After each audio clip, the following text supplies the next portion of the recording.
கர்த்தருடைய பரிசுத்த நாமத்திற்கு ஸ்தோத்திரம் உண்டாவதாக.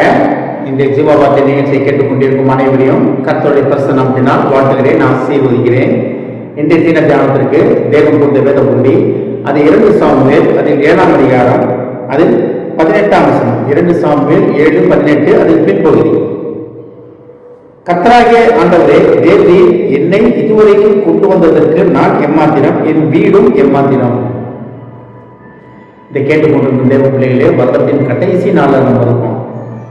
வருடத்தின் கடைசி நாளில் இருக்கோம். கடைசி மணித்துளிகளில் நம்ம இருந்து கொண்டிருக்கிறோம். இது தாவீது ராஜாவுக்கு சொன்ன ஒரு காரியம். தாவீது ராஜா ஆலயம் கட்டுவதற்காக கேட்கும் போது நாத்தான் தீர்க்கதரிசி மூலமா இல்லவமா என்ன கட்டுவார் அப்படின்னு சொல்லும் போது தாவீது ராஜாவுக்கு சொல்லப்பட்ட ஒரு காரியத்துக்கு தாவீது ராஜா போய் நன்றி சொன்னார். இதுவரைக்கும் என்னை கொண்டு வந்ததற்கு நான் ஏமாத்திர மாட்டேன் அப்படின்னு. ஏன்னா ஆடுகளை வைத்து கொண்டிருந்த தாவீது ராஜாவை தேசத்துக்கே ராஜாவாக மாற்றினார்.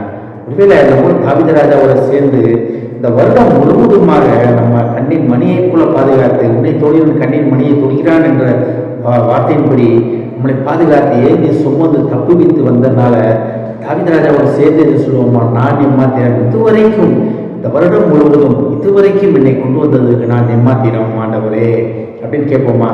நம்ம ரொம்ப நல்லவர்கள் அப்படின்றதுனால இவ்வளோ நாள் இருப்போமா?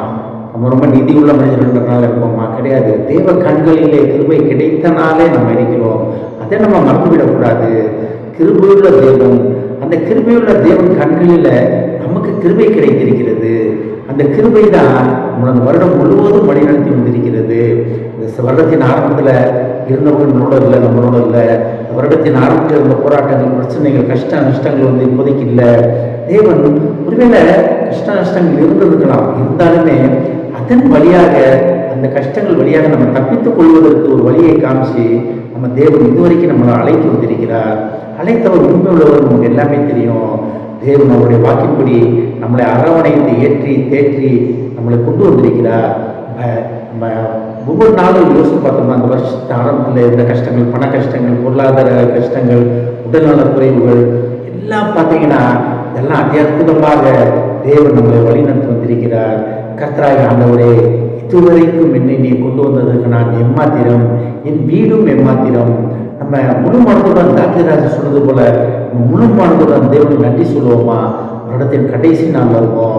இந்த வருடம் முழுவதும் நீர் எங்களை ஏந்தி சுமந்து தப்புவித்து எங்களை வழிநடத்தி பாதுகாத்து அரவணைத்து கிருபையால் எங்களை பாதுகாத்ததற்காக நம்ம எல்லாமே சொல்லுவோமா? கர்த்தராகிய ஆண்டவரே தேவரீர் இதுவரைக்கும் எங்களை கொண்டு வந்ததற்கு நான் எம்மாத்திரம், என் வீடும் ஏமாத்திரம். நம்ம எல்லாத்துக்குமே தெரியும் நம்ம எந்த இடத்துல இருக்கோம், நம்ம மனதின் எண்ணங்கள் எப்படி இருக்கு, நம்ம காரியங்கள் எப்படி இருக்கு, எல்லாமே தெரியும்.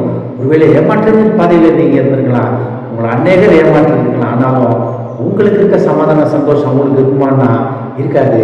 அதை நீங்க பார்ப்பீங்க, கண்ணால பார்த்து கொண்டு தான் இருக்கீங்க. நீங்க அவங்க நல்ல சந்தோஷமா இருப்பதுமாக இருப்பாங்களே தவிர உண்மையான சந்தோஷம் அப்படின்றது உங்களுக்குள்ளே இருக்கிறது. ஏன்னா உங்களுக்குள்ள தேவன் வாசம் பண்ணுகிறார். நம்ம இத்தனை ஒரு எவ்வளோ காலங்களாக 12 மாதங்களாக 365 நாட்களாக தினமும் நம்மளை கண்ணின் மணியை போல பாதுகாத்து கொண்டு வந்த அரவணைத்து நம்மளை தூக்கி சுமந்த நம்ம உபாகமத்தில் பார்க்குறோம். 1ஆம் அதிகாரம் 31ஆம் அதிகாரத்தில் பார்க்குறோம்.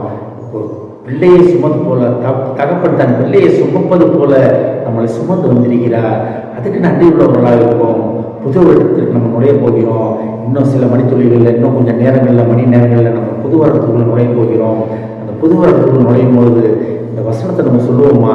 மனப்பூர்வமாக சொல்லுவோமா? இதை கேட்டுக்கொண்டு தேவஜனமே, என்னுடன் சேர்ந்து இந்த வசனத்தை நீங்களும் படிப்பதற்காக உங்களை அழைக்கிறேன். முழு மனதுடன் நன்றியுடன் தேவரே நம்மளை பாதுகாத்து வந்ததற்காக முழு மனதுடன் நன்றியுடன் இந்த வசனத்தை அறிக்கையிடுவதற்காக நான் உங்களை அழைக்கிறேன். 2 சாமுவேல் 7ஆம் அதிகாரம் 18ஆம் வசனம் பாருங்களேன். அது பின்பகுதி. கர்த்தராகிய ஆண்டவரே தேவரே என்னை இதுவரைக்கும் கொண்டு வந்ததற்கு நான் எம்மாத்திரம், என் வீடும் எம்மாத்திரம். இதை கேட்டுக்கொண்டு தேவ பிள்ளைகளே, இதை மனசுல வைத்து கொண்டு நம்ம புது வருடத்துக்கு நுழைவதற்காக கர்த்தர் நம்மளை அழைக்கிறார். கர்த்தர் நன்றி உள்ளவர், உண்மையுள்ளவர். ஆமென். ஜெபிப்போம். எங்கள் அதிகமான பரலோக பிதாவே, கர்த்தாவே இதுவரைக்கும் எங்களை நீ நடத்தி வந்ததற்கு நான் எம்மாத்திரம், என் வீடும் ஏமாத்திரம். பேசாமே தாவீது ராஜா சொன்னது போல நாங்களும் ரொம்ப சமூகத்தில் சொல்லிடுவோம். மாட்டவரே, எவ்வளவோ போராட்டங்கள், எவ்வளவோ கஷ்டங்கள், எவ்வளவோ நஷ்டங்கள், எவ்வளவோ வியாதி வேதனைகள், வறுமைகள் அனைத்திலும் இருந்து எங்களை நீர் ஏந்தி சுமந்து பாதுகாத்து வந்ததற்காக மகா கிருபைக்காக நன்றி ஆண்டவரே. நான் ஏமாத்திரம் ஆண்டவரே, என் வீடு ஏமாத்திரம் ஆண்டவரே. புதிய வருடத்தை காண செய்யும் கிருபைக்காக நன்றி ஆண்டவர், நன்றி ஆண்டவரே. புதிய வருடத்தை நீர் எங்களோட காண செய்ய போவதற்காக நன்றி, நன்றி ஆண்டவர், நன்றி ஆண்டவரே. இந்த நிலையிலே நாங்கள் நிலைத்திருக்கின்ற உருவமானவரே, நாங்கள் ஏமாத்திரம் ஆண்டவரே. நீர் எங்களுக்குள்ள இந்த வழிநடத்தி வந்ததை இந்த வருடம் முழுவதும் வழிநடத்தி வந்ததற்காக நன்றி, நன்றி ஆண்டவரே. இதை கேட்டுக்கொண்டு ஒவ்வொருவரையும் ஆசீர்வதிக்கிறோம் அப்பா, ஒவ்வொருவரையும் ஆசீர்வதிக்கிறோம் ஆண்டவரே. குடும்பத்தில் உள்ள ஒவ்வொருவரையும் ஆசீர்வதிக்கிறோம் ஆண்டவரே. குடும்பத்தில் உள்ள ஒவ்வொருவருடன், வயதானவர்களுடன், இளையவர்களுடன், வாலிப வயதில் உள்ளவர்களுடன், அன்னையுடன், குடும்ப தலைவர்கள் அன்னையுடன் இருந்து உடன் இருந்து அவர்களை ஏந்தி சுமந்து தப்புவித்து அவர்களை வழிநடத்தி இந்த புதிய வருடத்தை காண செய்ய போவதற்காக நன்றி ஆண்டவர். வருடத்தின் கடைசியில் அவரோடும் நான் எம்மாத்திரம் இதுவரைக்கும் என்னை நடத்தி வந்திருக்க, நான் எம்மாத்திரம், என் வீடும் என் குடும்பமும் எம்மாத்திரம் என்று அவர்கள் உம்மத்தில் அறிக்கையிட்டு இந்த வருடத்தை கடந்து வர செய்த கிருபைக்காக உம்மடத்தில் நன்றி செலுத்த உதவி செய்வார்கள். ஆசீர்வதிக்கிறோம். இயேசுவின் மூலமாக கேட்கிறேன் நல்ல பிதாவே, ஆமென். கர்த்தர் உங்களை ஆசீர்வதிப்பாராக.